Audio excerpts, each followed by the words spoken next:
but we all have to get up, do the needful, and make it happen. Good morning to you all out there, wherever you are viewing us from. I'd like to welcome you most sincerely to another beautiful day. Today promises to be exciting as always. Trust us right here, your dial that will never disappoint you. You know the deal. And we just definitely we do it as it is. We say it as it is, and we promise you it's definitely going to be as it is.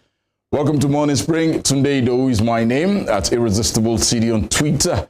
And you can definitely catch up with me. Let's get to talk and let's share ideas as to what we need to know and what we need to do. Morning Spring is the name of the program, and as always, it promises to be spectacular. You can follow us on all our social media handles on Facebook, Instagram, and Twitter at Western Spring Television. You need to subscribe, and you will be glad you did.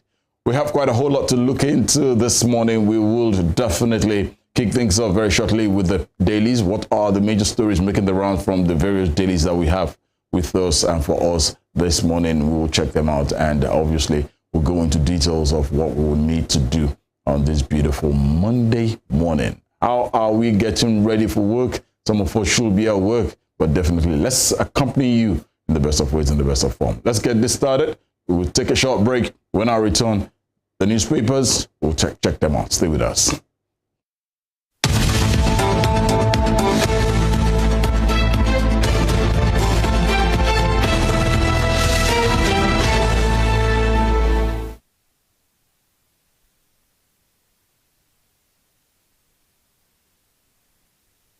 Sports is a culture on its own. It has its own language, its own people.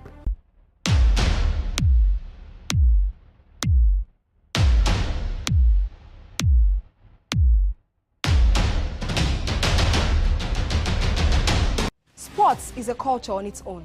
It has its own language, its own people, with their own way of life.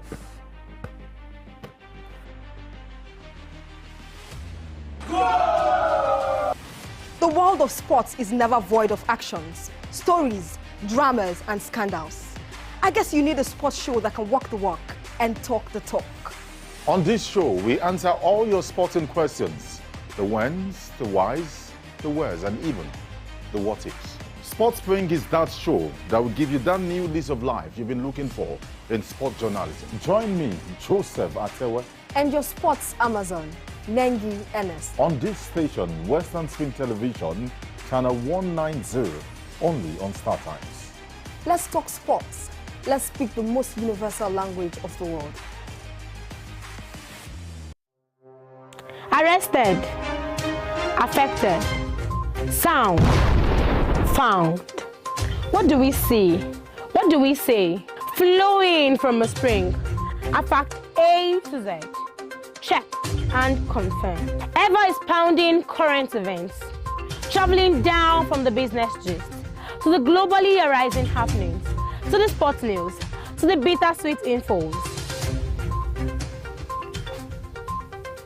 Guided transmission, even diffusion, vast and fast, detailed facts are fled.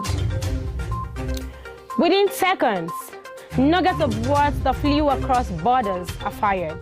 Stories short and long, wrapped in bundles of words, broken and dissected as it is, except misheard.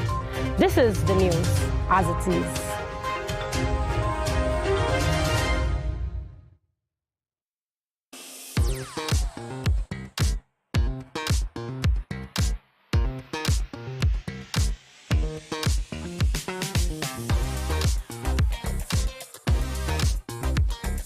Turn it up! It's the Wild Wild West, and Western Spring Television is pulling out all the stops to make sure that you don't miss out on every of the fun and happenings around you. Yup, we've got you covered because your girl got all the juiciest tidbits and entertainment news from around the world.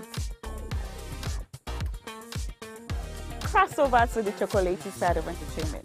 Join me, Chocolate Cassie, on Eccentric as we take you into every bit of the juiciest news, fashion, music, movie updates, and other trending conversations. Together on the show, we'll get personal with your favorite celebrities via phone call, Zoom, or even live here in the studio.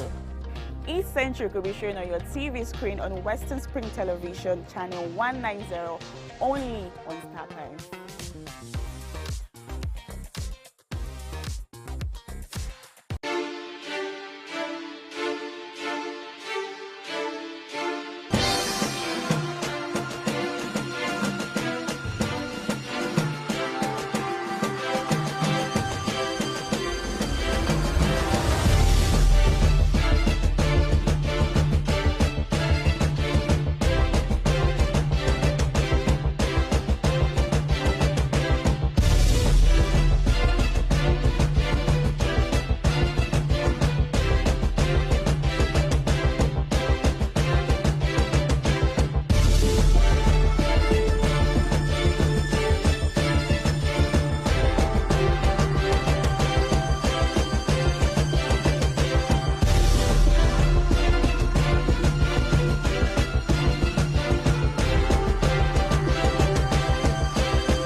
Here are 5 amazing fun facts I bet you never knew about Christianity. Number 1, there are over 2.4 billion Christians worldwide. Amazing fun fact number 2. The Bible is one of the best-selling books of all time, with more than 100 million copies sold every year. Most Christians believe in heaven and hell. The Bible is the most translated book in the world, with more than 3,000 languages. Amazing fun fact number 5. Most Christians throw science out of the window without realizing that most scientists are Christians. Hello, I am Pastor Steve Akinwumi. And I am Dr. Adeoye Oyewole. Join us as we highlight and discuss day-to-day issues pertaining to the day-to-day living of every Christian. Issues in Christendom shows every Sunday on Western Spring Television, channel 190, only on StarTimes.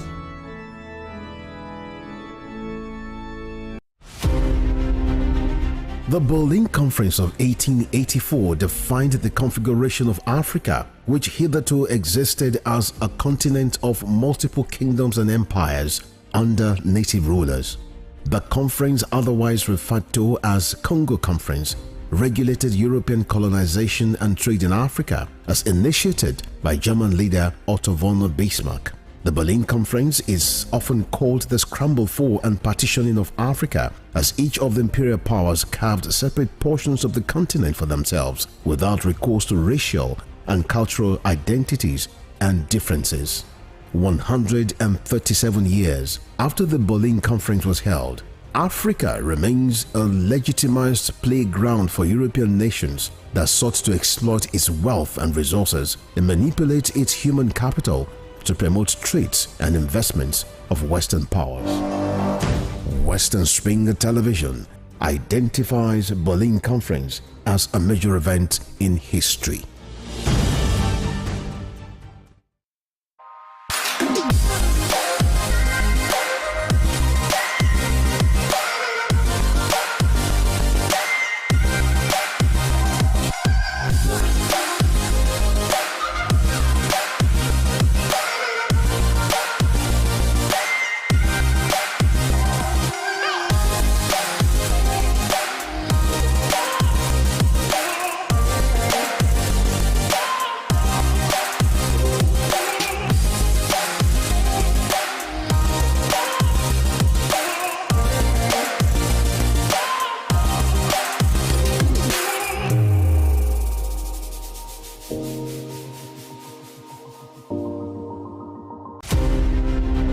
Ahmadu Bello, a Prince Royal, was born 6th of December 1910 at Raba Village, Sokoto, northwestern Nigeria. His father was a district head and heir apparent to the Sultanate throne from the house of Usmanu Danfodio, a religious and social reformer who brought the Habib dynasty under the Fulani Caliphate in the beginning of the 19th century. Ahmadu Bello raised the bar of political consciousness in participation when, in 1944, he engineered the establishment of the Northern People's Congress (NPC) as the first political party in northern Nigeria and the rallying point for politicians in the region before independence. History will not forget Ahmadu Bello for his charisma and political sagacity, which provided easy passage for his kinsmen to assume political and administrative positions in Nigeria's post-independence era. The distinguished elder statesman and Sardauna of Sokoto has his face on his country's 200 naira currency as a mark of honor to one of the architects of Nigeria's independence.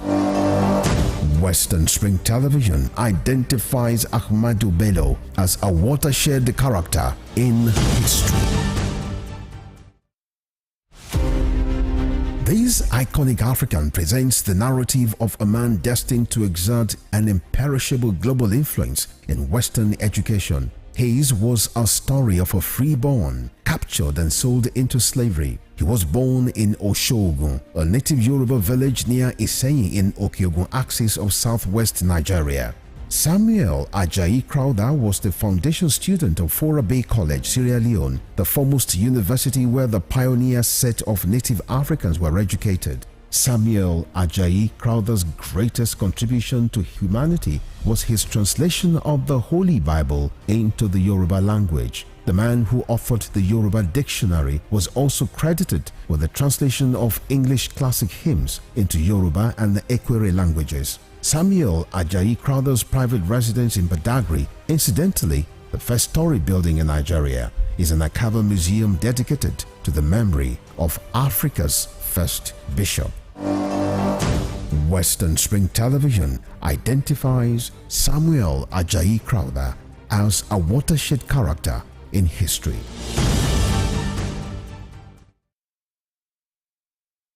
Sports is a culture on its own. It has its own language, its own people, with their own way of life.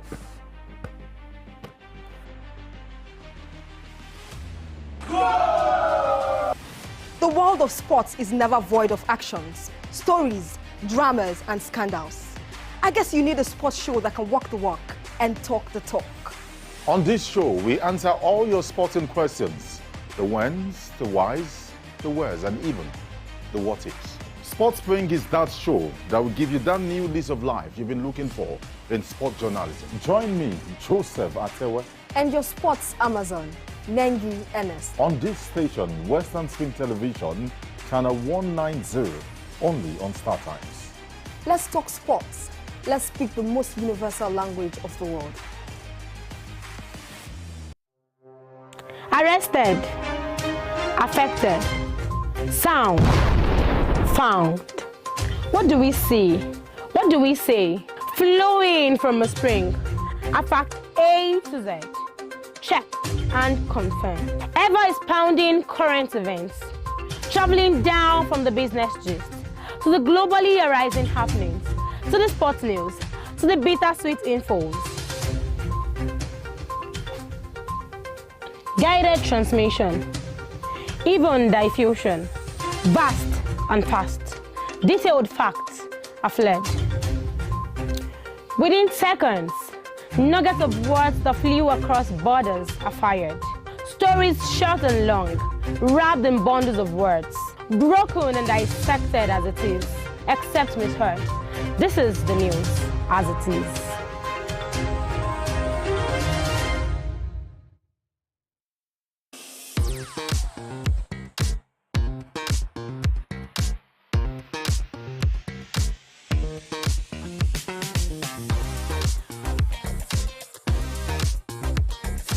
Turn it up! It's the Wild Wild West, and Western Spring Television is pulling out all the stops to make sure that you don't miss out on every of the fun and happenings around here. Yup, we've got you covered because your girls got all the juiciest tidbits and entertainment news from around the world.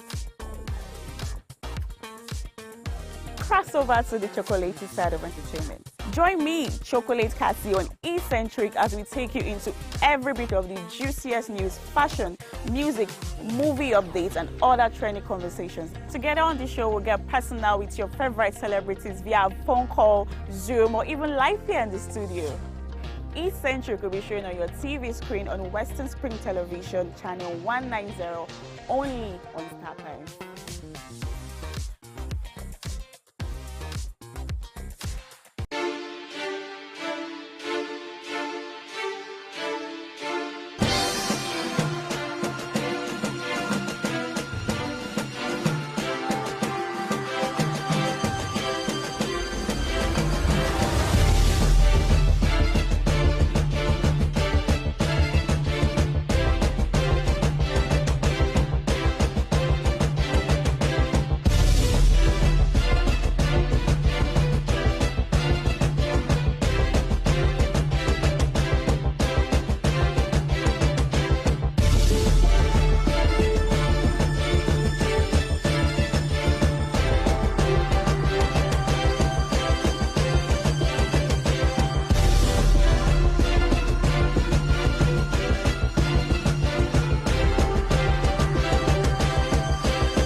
Right, thank you for being there. Let's get to kick things started.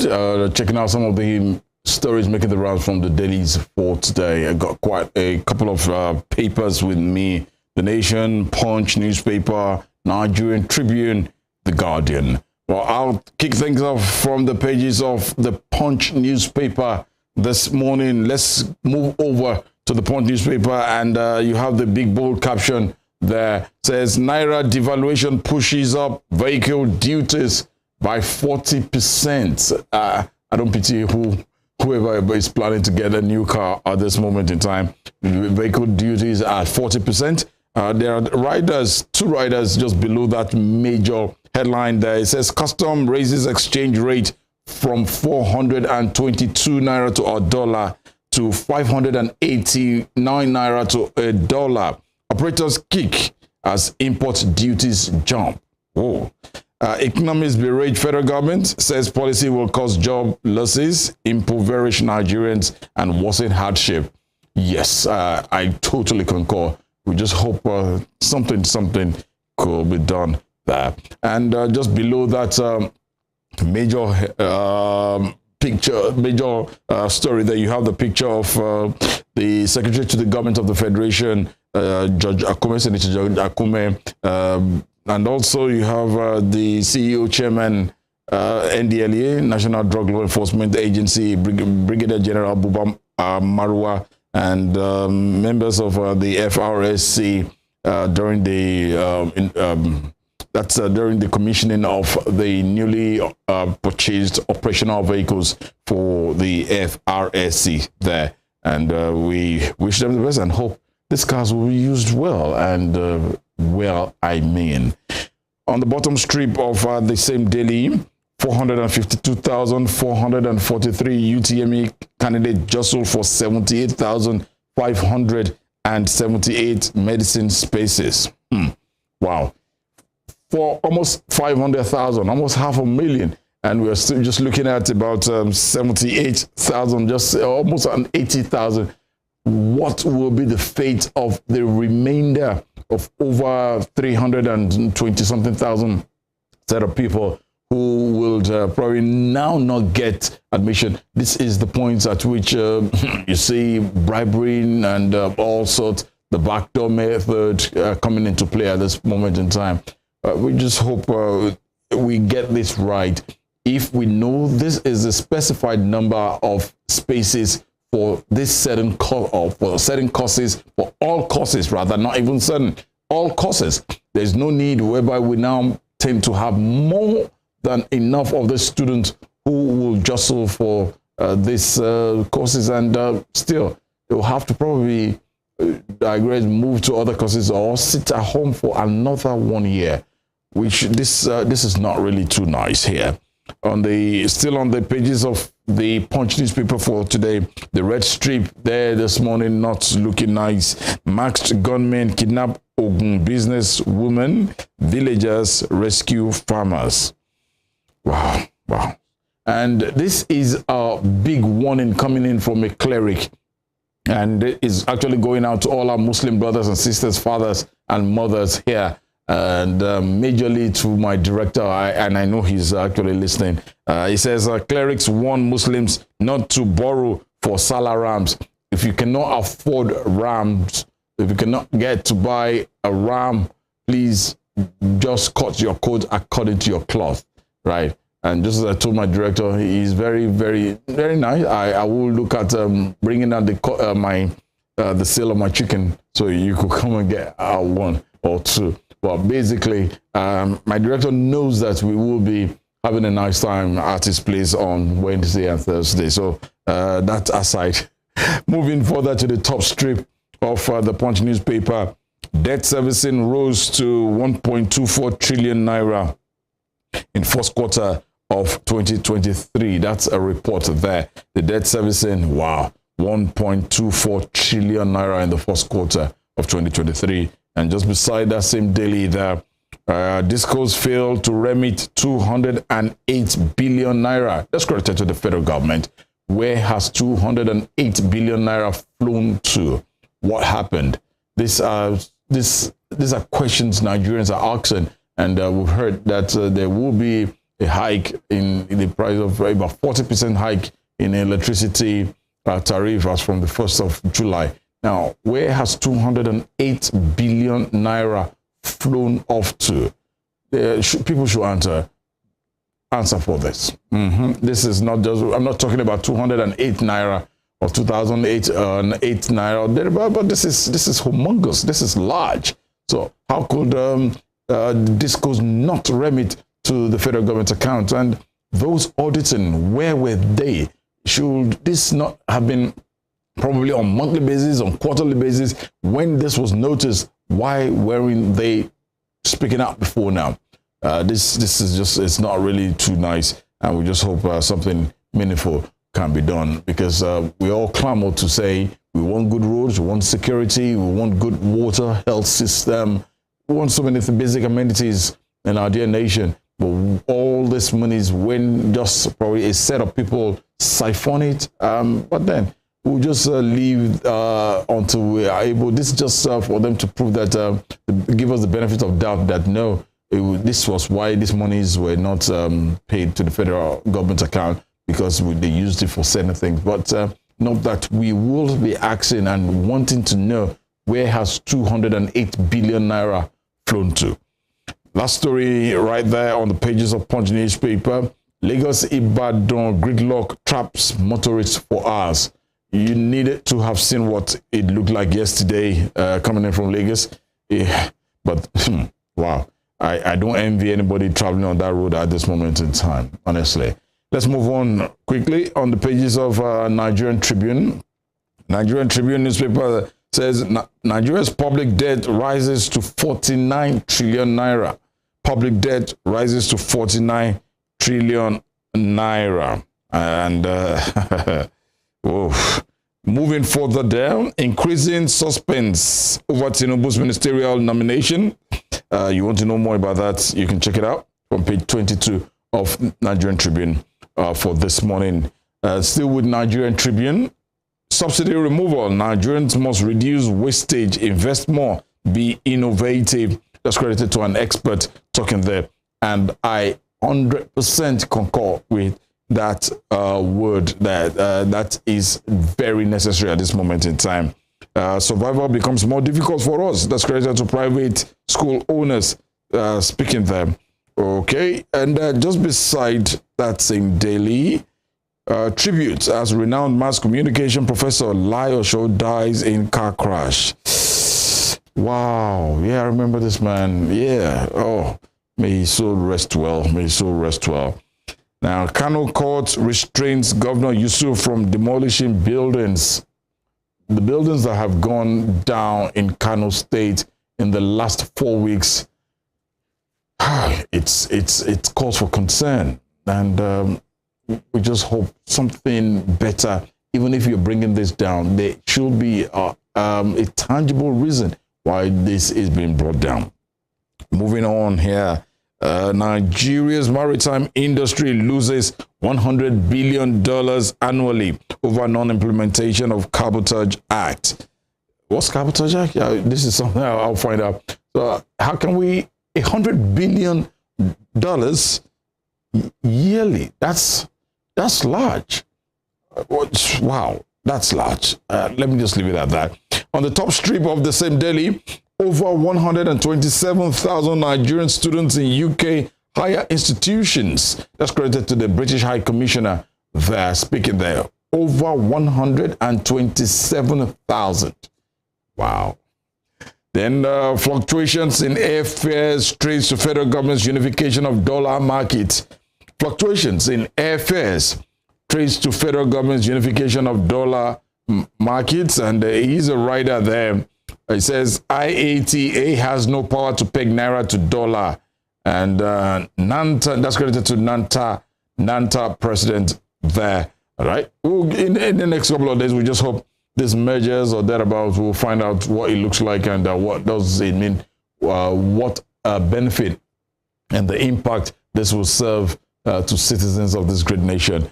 Quickly coming down straight to the Guardian newspaper. The Guardian newspaper, just as I have reeled out from the previous two dailies I read earlier, 40% hike in vehicle duties worsens transport crisis, poverty. That's on page 6 of the Guardian newspaper, and that is just the honest truth there. Below that same story, you have UK awaits Tinubu's cabinet ready for stronger ties with Nigeria. We are always ready. And just as I reeled out from the other pages of the papers, media professionals mourn, eulogize departed Lasudan Osho. May so rest well. May so rest well. And 6 Nigerian pilgrims dead, 8 others ill as 2023 Hajj rites begin. Wow. Why? Oh boy. Now, on the bottom strip of the Guardian newspaper, Nigeria loses $50 billion yearly to foreign domination, non-implementation of Cabotage Act. That's not right. And community pharmacists decry 15% vaccination rate. That'll be all from the Guardian. Let me check out the last paper, which is the Nation newspaper. The Nation newspaper has this big bold caption as well. Why discos are bent on electricity tariff increase. A writer there says AEDC fluctuation of Naira exchange makes upward review inevitable. All right. Also, the red strip on the Nation newspaper has to do with the mass communication don who passed away in a car accident. Eminent Nigerians mourn mass communication prof. Lie or show. May so rest well. Coming further down and just below the picture you are seeing on your screen of the Secretary to the Government of the Federation and the CEO Chairman of NDLEA, Buba Marwa, amongst road safety marshal personnel, the core marshals, where they were commissioning the operational vehicles newly acquired. Right, just beside that, to my left hand side, to your right, left hand side, Dogara, Oshoba, back petrol subsidy removal, and service chiefs. Okay, moving further down, flood sweeps newly wed man in Ondo. Whoa, flood sweeps newly wed man in Ondo, and gunmen abducted 9 passengers. Wow. Coming a little bit further above the main headline there, expert optimistic despite foreign reserves drop to $34 billion US. And on the top strip of that same daily, the Nation newspaper, envoy, population of Nigerian students in UK rose by 107,000 in 3 years. Whew, in 3 years. A little bit to the right of that same daily, largest ever pilgrimage begins in Saudi Arabia. Okay, these are some of the headlines making the rounds from the various dailies that we have for you and with us this morning. When I return, my guests will be seated. There's quite a whole lot to trash out this morning. Please stay with us.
Here are 5 amazing fun facts I bet you never knew about Christianity. Number 1, there are over 2.4 billion Christians worldwide. Amazing fun fact number 2. The Bible is one of the best-selling books of all time, with more than 100 million copies sold every year. Most Christians believe in heaven and hell. The Bible is the most translated book in the world, with more than 3,000 languages. Amazing fun fact number 5. Most Christians throw science out of the window without realizing that most scientists are Christians. Hello, I am Pastor Steve Akinwumi. And I am Dr. Adeoye Oyewole. Join us as we highlight and discuss day-to-day issues pertaining to the day-to-day living of every Christian. Issues in Christendom shows every Sunday on Western Spring Television, channel 190, only on StarTimes.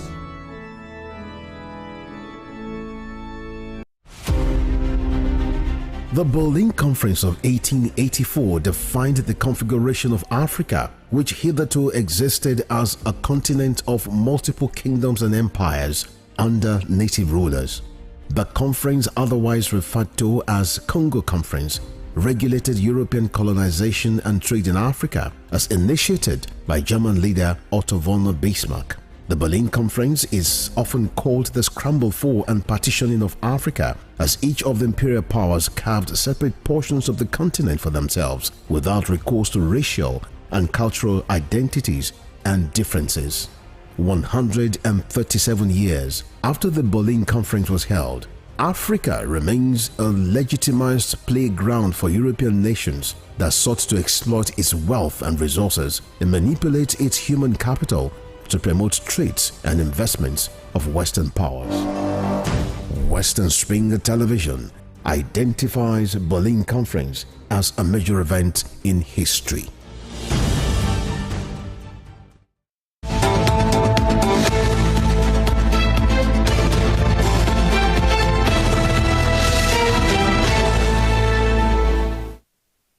There with us, and let's move on the show this morning, Morning Spring. It's the program. If you're just tuning in, you probably could get to watch us also on all our social media handles on Facebook, Instagram, and Twitter at Western Spring Television. Today, we will be looking at one of the major topics that came into the fold last week as credited to the Revenue Mobilization and Fiscal Commission, talking about an increase in the pay rise for political office holders, the president, the vice president, judges, governors, and what have you. 114% pay rise increase. Wow. Is this needed at this moment in time? Should this be approved by Mr. President? If peradventure this is on the table of Mr. President at this moment in time, should he sign this moment? And what does this portend for the masses, you and I, in this at this point in time, coupled with the fact that subsidy has just been removed on fuel, and we know what it looks like where you're getting to have to buy fuel at 500, between 500 naira and 530 naira. So should only political office holders benefit from the largesse that this country is enmeshed in the largesse? Because when I talk, just a few set of people are really just enjoying the dividend, the benefits accrued to this nation. Joining me live in the studio this beautiful Monday morning, I have a legal practitioner, he's a lawyer by excellence, and also a public affairs analyst. I'd like to welcome to DEMOLA LUKOYE. Thank you for joining me. Good morning to you. Good morning. And let's get this started in earnest. Last week, there was almost, I don't want to use the pandemonium, because as Nigerians heard that everybody became very jittery. That's why at this moment in time, 114% increase in the pay rise of political office holders, from the president to the vice president to governors to judges, all of them, to get, if that, but the presidency came out last week to debunk that there is no such thing. And not just this present government, it's been there somewhere in the offing, even during the last administration, but for one reason or the other, it just didn't materialize. But by and large, will you say the Revenue Mobilization and Fiscal Commission want to use that opportunity to test the waters to see the reaction of Nigerians, or it's going to come into play? Well, good morning once again. Thank you. Yeah, the issue of 114% increments, yes, for public office holders, yes, not political office holders. Public office holders, yes. Because we have difference between the two. Mm-hmm. Now, it is coming at a time, at a very wrong time. Mm. Yes, we have to get that. When you say wrong, a very wrong, why do you say very wrong time? So that Nigerians can... Very wrong time in the sense that, recall that on the day of inauguration of the present government, yes, Mr. President removed subsidy. Few days ago, I heard him saying that the removal of subsidy was not part of his inaugural speech. Yes. But he actually made use of that opportunity to let Nigerians know what is, in the oven for this government. Now, he has removed the subsidy. Yes. Immediately, the prices of goods and services, everything. You understand? Because petrol now sells for between 500 and 540, 550 and all this stuff. Now, that has increased that has reduced the consumption power of most Nigerians. Now, coming at this time, this increment is wrong in the sense that if you want to add this to what we are facing now, then it means you are choking Nigerians up unnecessarily. Then why the need for that? But don't let us forget that RMAFC is also included in this as one of the beneficiaries of this increment, if approved. Now, I see them as civil servants. And you know, civil servants, they would always want to impress a new government. That is their own way of life. Because they don't have enemy and they don't have friend amongst them. Now, they have proposed this, they have tabled this before the last administration. For one reason or the other, the man refused to sign. Of course, the man may have his own good reason for not signing. One, you know, Nigerians were crying under Buhari. And so, if Buhari had approved this particular proposal we are talking about, then to him, to the former president, it would be like, oh, these people, you still want me to incur the wrath of Nigerians with this, your proposal. I am not going to do this. You understand? Let another government come and do it and let me benefit. Don't let Nigerians begin to say, oh, upon all the Emefiele problem you impose on us, you still have the audacity to increase what is going to be your own retirement benefit. No, we are not going to take. So he may have his own reason for not doing that. But you see, civil servants, for who they are, RMAFC in particular, yes, they want to, because people are not looking at it from that angle, public office holders, so to speak, and that all of them that are concerned, if you look at the list of the beneficiaries of this increment, you can rightly say that if not for Mr. President to disapprove this, all others, they are likely going to approve. They are likely going to give their approval.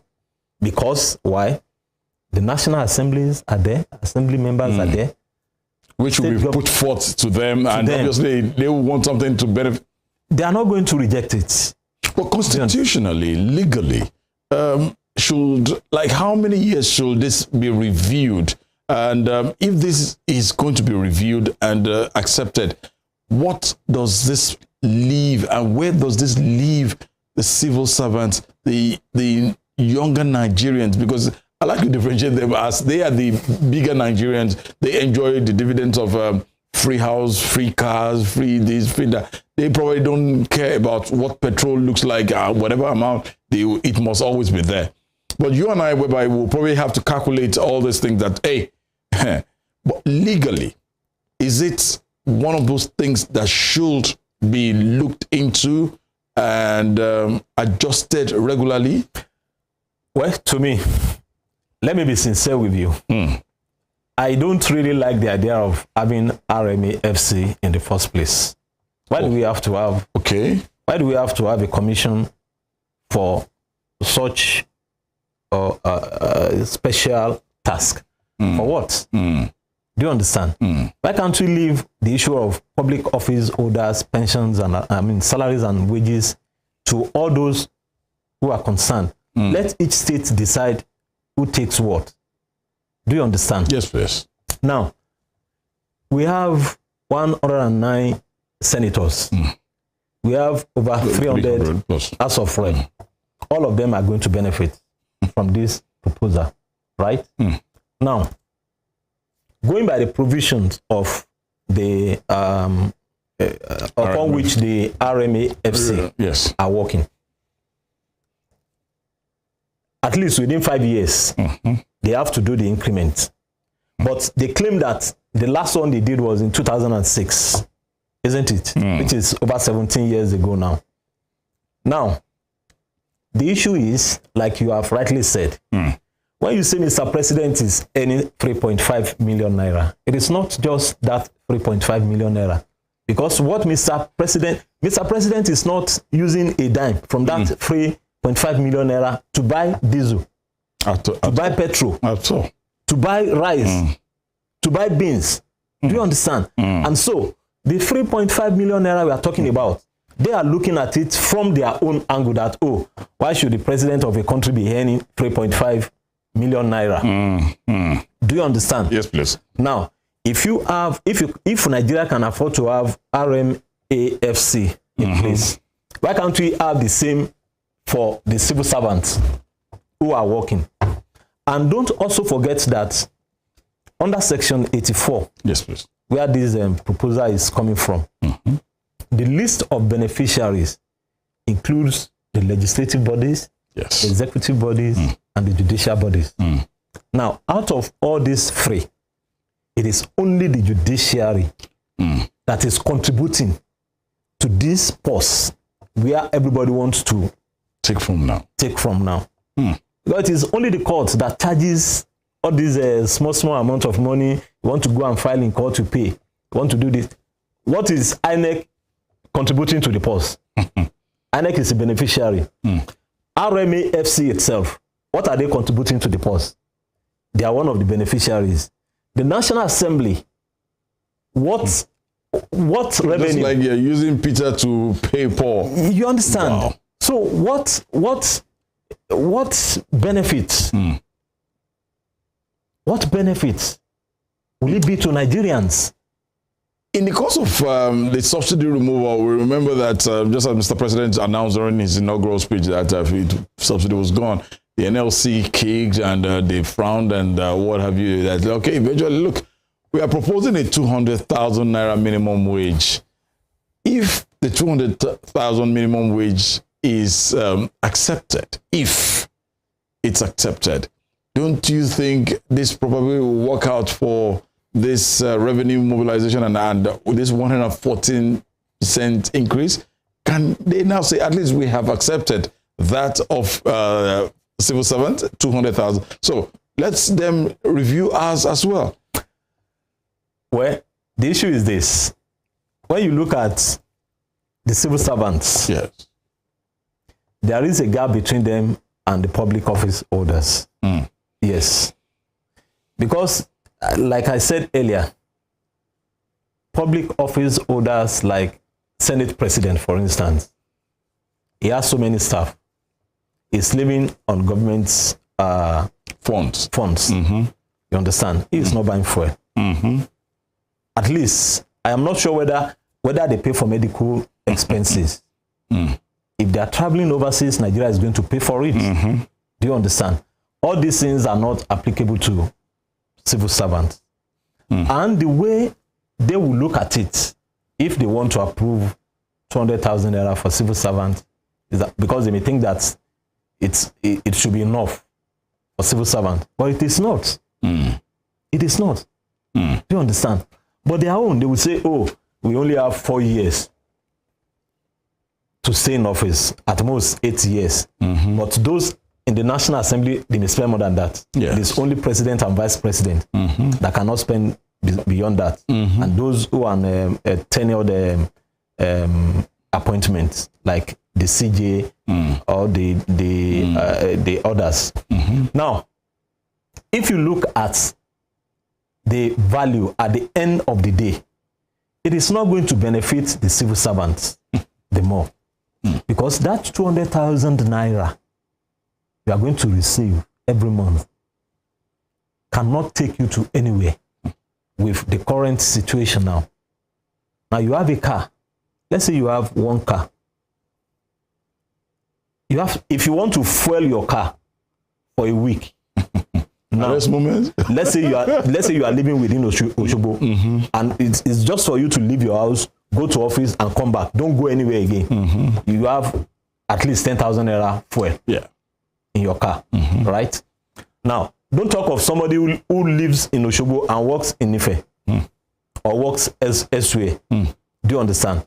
Now, that person is having, let's say, at least 3 children and 1 wife. Whoa.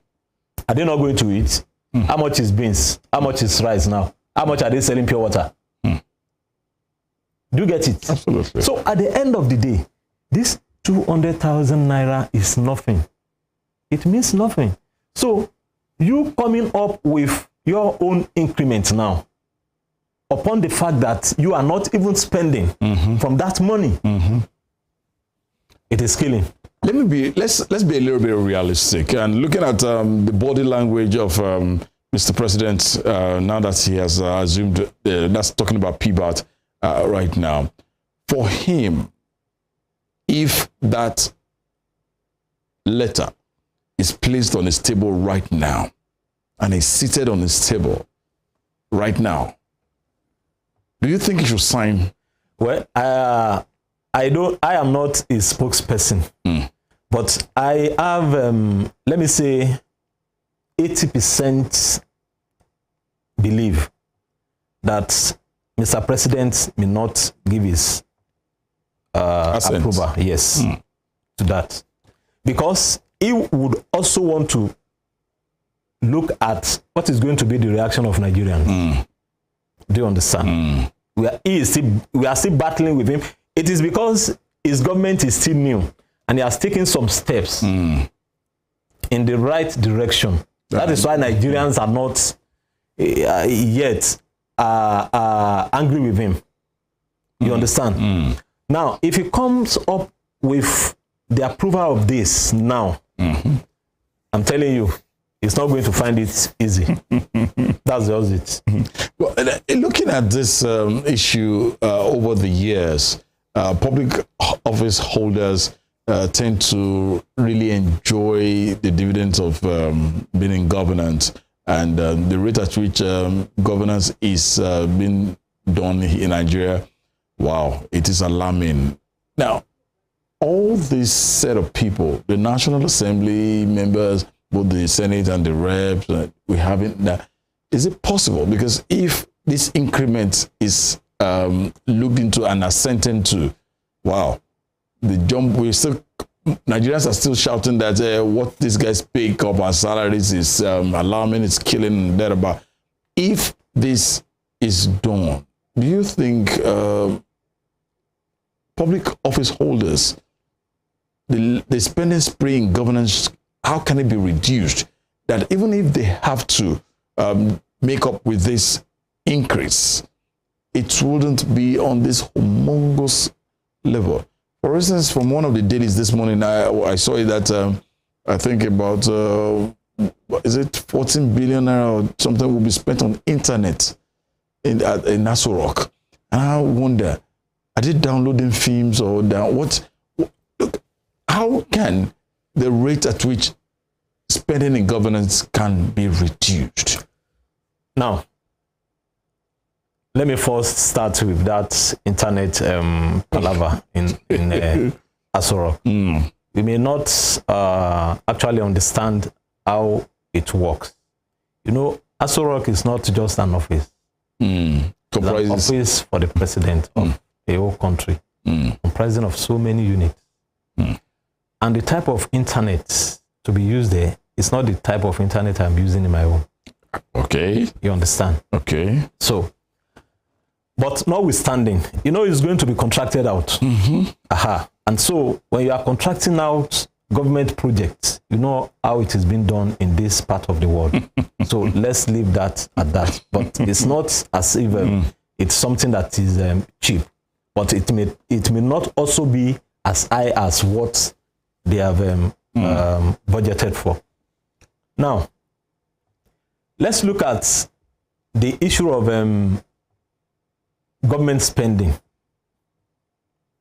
You know, Nigeria is facing a lot of economic challenges now. Look at the debt profile in the country today. It's on the high side. Now, if this is added to it,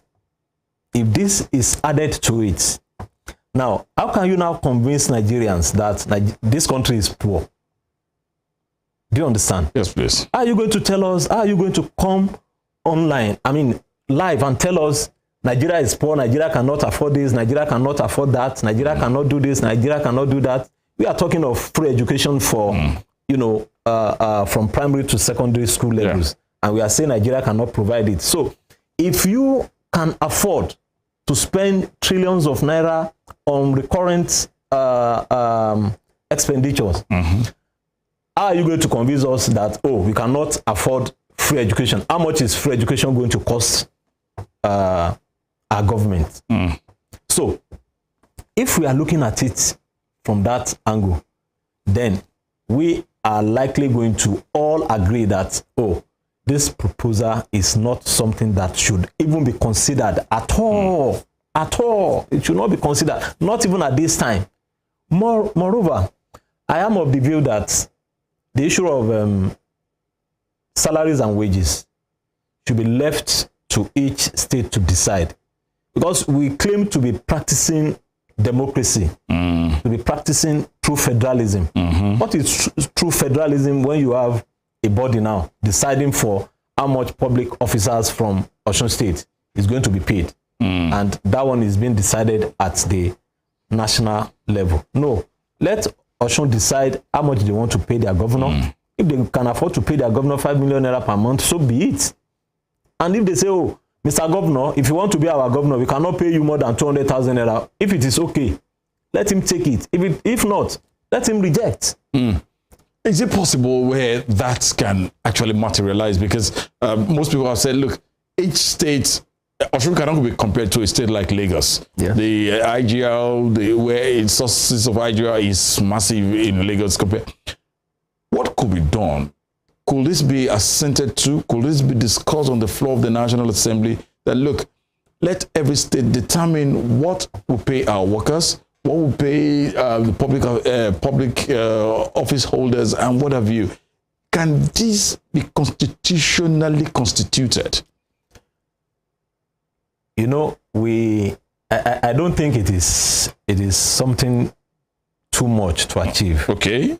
But the reason why it cannot be achieved, or why it may not be achieved, is because when you look at the list of beneficiaries again, those who are to benefit, yes, please, they are just a sizable number of people. Yes, please. But what is going to cost Nigerians to pay them if this increment is approved is humongous.